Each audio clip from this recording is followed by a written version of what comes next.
دیکھیں ڈاکٹر اسرار رحمۃ اللہ علیہ بہت بڑے اسکالر تھے لیکن مفتی نہیں تھے. اب وہ یوٹیوب کی آمدن سے متعلق کسی نے مجھ سے سوال کیا کہ ڈاکٹر ذاکر نائک کہہ رہے ہیں حرام ہے. میری بھی ڈاکٹر ذاکر نائک سے ملاقات ہوئی اور بہت اچھی ملاقاتیں ہوئی, ان کے بیٹے سے بھی, ان سے بھی. میں نے یہ ٹاپک ڈاکٹر صاحب کے سامنے نہیں چھیڑا.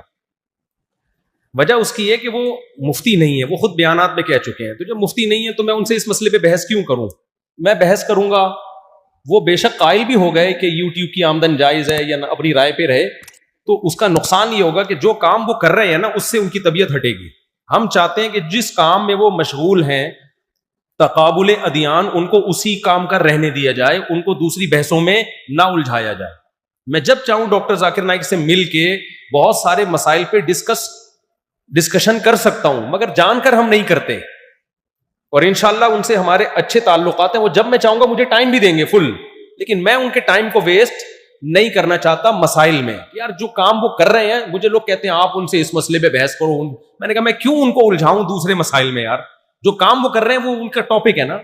باقی ملک میں مفتیان کرام موجود ہیں, آپ کو کسی مسئلے میں کنفیوژن ہے تو آپ بڑے بڑے ادارے ہیں, دارالعلوم کرنگی ہے, بنوری ٹاؤن ہے, جامعۃ الرشید ہے, آپ ان لوگوں سے رابطہ کریں. حضرت ڈاکٹر ذاکر نائک صاحب جو ہے انہوں نے کتنی دفعہ اس بات کا اقرار کیا ہے, اعلان کیا ہے کہ بھئی علماء سے دین سیکھیں. میں نے بھی علماء سے سیکھا. بہت بار کہتے ہیں نا, ان کی تو ساری اسپیچز ہی علماء کی, بہت ساری اسپیچز میں علماء کی فضیلت بیان ہوئی ہے. تو جو جس کی فیلڈ ہو مسئلہ اسی سے پوچھنا چاہیے. تو ڈاکٹر اسرار احمد رحمۃ اللہ علیہ بھی اپنی اسپیچز میں 20 دفعہ یہ بات کہہ چکے ہیں کہ میں عالم مفتی نہیں ہوں, میں قرآن میں ایکسپرٹ ہوں. اس میں انہوں نے علماء کی تفسیریں ہی پڑھی ہیں.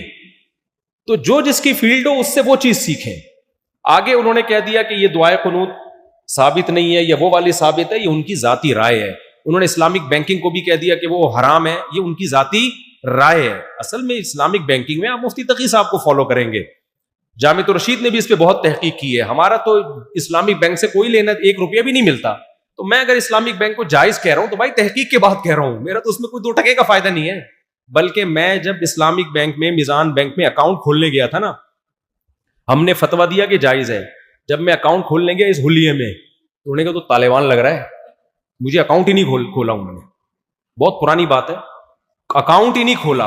اور میرے خلاف لوگوں کے کلپس آ رہے تھے, اصل میں ان کو بینکوں سے پیسہ ملتا ہے نا, اس لیے انہوں نے میزان بینک کو جائز کر دیا, حالانکہ ہمیں اکاؤنٹ نہیں کھولنے دے رہے تھے وہ. تو پاکستانی قوم میں پروپیگنڈا بہت ہے. ڈاکٹر صاحب ابھی آئے نا, ڈاکٹر ذاکر نائک صاحب, مجھے ڈر یہ لگ رہا تھا کہ پاکستانی قوم کے ہتھے نہ چڑھ جائیں یہ بیچارے. ان کی اردو زیادہ ایکسپرٹ نہیں ہے, تو وہ کچھ بھی یہ لفظ انہوں نے بولا, وہ پاکستانی قوم نے جو ان کی گت بنانی ہے, تو بھائی تھوڑا ظرف کیا کر لو, بڑا کر لو. تو ڈاکٹر اسرار کا جو فیلڈ تھی, اس فیلڈ میں ان سے لوگوں نے بہت کچھ سیکھا ہے. انہوں نے قرآن کے ان موضوعات کو ہائی لائٹ کیا ہے جو دب گئے تھے, ان ٹاپک کو انہوں نے ہائی لائٹ کیا. پھر تنظیم اسلامی بنائی, اپنا پورا ایک نیٹ ورک بچھایا, بہت سے لوگ اس کے ذریعے قرآن سے, اس تنظیم کے ذریعے قرآن سے جڑے ہیں. لیکن ان کی جو فقہی مسائل میں ان کی رائے ہو, چاہے وہ رفع الیدین کا مسئلہ ہو, تو بھائی رفع الیدین میں تو امام ابو حنیفہ کی رائے ڈاکٹر اسرار کی رائے سے زیادہ مضبوط ہے. امام شافعی کی رائے میں رفع الیدین کرنا تھا, امام حنیفہ کی رائے میں رفع الیدین نہیں کرنا. دونوں کا مقصد قرآن و حدیث کی تحقیق ہے. تو اگر آپ نے رائے کی بات کرنی ہے تو پھر ابو حنیفہ کی رائے کو ہم زیادہ اہمیت دیں گے. اگر دلائل کی بات کرنی ہے تو پھر نہ ڈاکٹر اسرار نہ ابو حنیفہ, پھر تو قرآن و سنت میں آؤ, تو اس پہ آپ کو بہت سارے دلائل مل جائیں گے. جیسے کرنے کے ہیں ایسے ہی نہ کرنے پہ بھی مل جائیں گے. لیکن آپ تعصب کی اینک اتار کے دیکھو. اور ڈاکٹر ذاکر نائک نے ابھی اسپیچ میں یہی کہا ہے کہ رفع الیدین کرنا نہ کرنا یہ دونوں طریقے ٹھیک ہیں, چاہے حنفی ہو شافعی ہو, اس سے کوئی فرق نہیں پڑتا. افسوس کی بات یہ ہے کہ وہ ان باتوں سے وہ فرقہ واریت ختم کر رہے ہیں, اور ہمارے ہاں یوٹیوبرز انہی باتوں کو لے لے کے فرقہ واریت کو بڑھانے کا ذریعہ بنا رہے ہیں. حالانکہ ان کا مقصد یہ کہ حنفی بھی ٹھیک ہے, شافعی بھی. انہوں نے کہا میرے ابا شافعی تھے, مطلب وہ بھی ٹھیک ہے. ڈاکٹر ذاکر نائک کے ابا کے جہنم میں جائیں گے معاذ اللہ.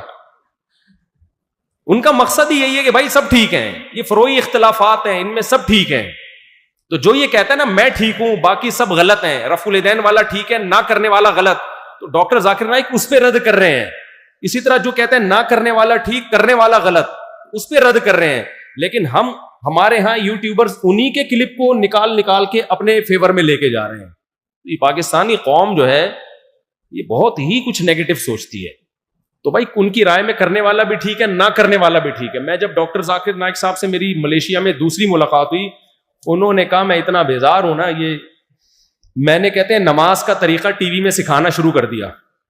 تو پہلے میں نے ایسے کہا کہ رفع الیدین والی نماز, تو اس پہ جو حنفی لوگ ہیں ان کو اعتراض شروع ہو گیا.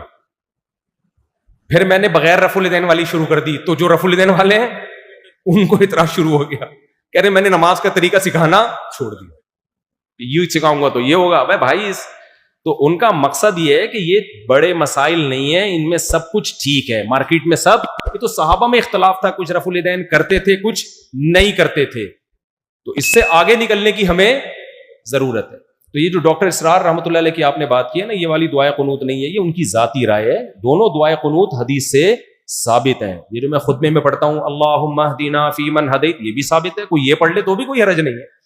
تو اس میں شدت کی اجازت نہیں ہے. تو بینکنگ میں بھی انہوں نے کہا, اسی طرح قومی ترانے میں کہہ دیا کہ کھڑا ہونا شرک ہے. وجہ اس کی یہ تھی کہ ان کی ایک غلبہ تھا ان کے اوپر.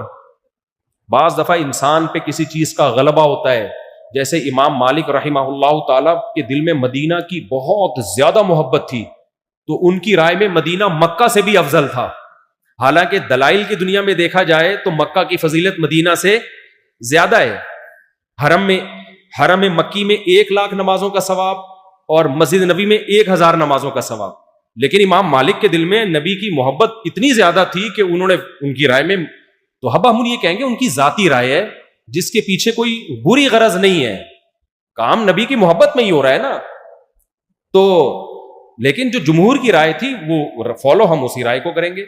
تو اس لیے مسائل کے بارے میں ایک اصول بنا لیں, مفتیان کرام سے پوچھیں, تو یہ کنفیوژن کبھی پیدا نہیں ہوگی.